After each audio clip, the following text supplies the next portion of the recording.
Hi, everyone, and welcome back. Let's jump straight in, because this week felt a bit chaotic across the recycling markets. Chaotic is the right word. It honestly felt like musical chairs, like prices shifting, rankings changing, and buyers constantly repositioning. Exactly. And part of that uncertainty came from the global side first.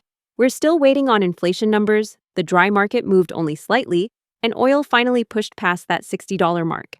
Yeah, crude closed the week just above $60 a barrel, up more than 7% over the last month, but still nearly 17% lower compared to this time last year. And the Baltic Dry Index did edge higher, mainly supported by the smaller segments, while Capes and Panamax actually slipped slightly. So, nothing dramatic there, but enough background noise to keep sentiment cautious. Which brings us straight to the subcontinent, where things really started moving around. Let's start with Bangladesh, because this was probably the biggest surprise of the week. Absolutely. Bangladesh sank right to the bottom of the regional pricing table. And not just marginally, offers were extremely limited, and the few indications that did come out were actually below both India and Pakistan. That's led to a lot of missed opportunities. Several vessels that might normally have gone to Chattogram ended up moving west instead. We even saw something we almost never see, an empty port position. That says a lot, and even Far Eastern tonnage started heading toward India and Pakistan, which really highlights how weak local appetite has become. Fundamentals aren't helping either. The taka gained about 40 basis points against the dollar, but still closed around 122. Steel plate prices stayed completely flat at roughly $487 per ton, and recyclers are struggling to move recycled steel off the yards. And with elections coming up in February, voting holidays on the 11th and 12th, sentiment just isn't improving yet. So realistically, Bangladesh looks largely sidelined until after Election Day. Which is exactly where India quietly stepped back into the conversation. Yes, India didn't suddenly become aggressive, but it became available. Alang recyclers managed to pick up some specialist tonnage this week, including LNGs and other non-ferrous heavy vessels. And interestingly, anchorage activity remains fairly healthy. Around 23,000 LDT is currently waiting to be delivered. That's not insignificant given the overall environment. But the major concern in India continues to be the currency. Absolutely.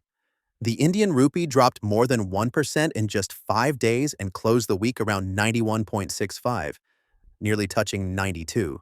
That kind of movement immediately feeds into pricing hesitation. And we've seen this pattern before. When the rupee weakens sharply, recyclers become nervous very quickly. So India remains open, especially for niche tonnage, but pricing stability is far from guaranteed.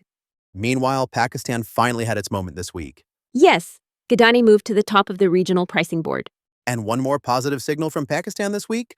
Salams International Yard has received an HKC statement of compliance from ClassNK. That's another yard stepping up on the compliance side, and it adds to the sense that Gadani is not just improving on price, but also on standards and readiness for incoming tonnage.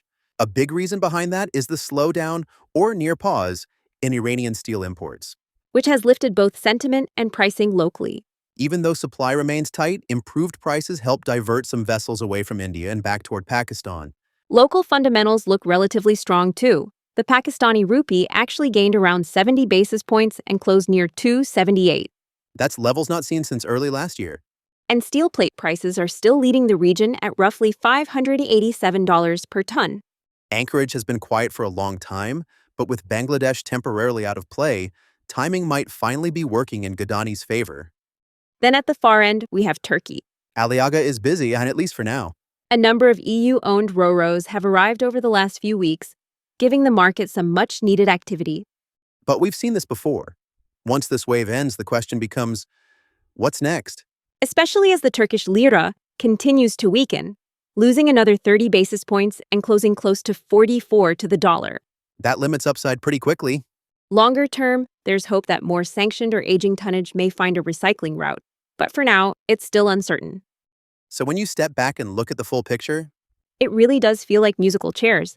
Bangladesh falls away, Pakistan steps forward, India holds the middle ground, and Turkey stays active, temporarily. Add elections, currency volatility, limited supply, and upcoming holidays into the mix. And 2026 has definitely started with plenty of movement. Just not the comfortable kind. That's all for this week. Thanks for listening, and we'll be back again with the next market update. Until then, stay safe and stay sharp.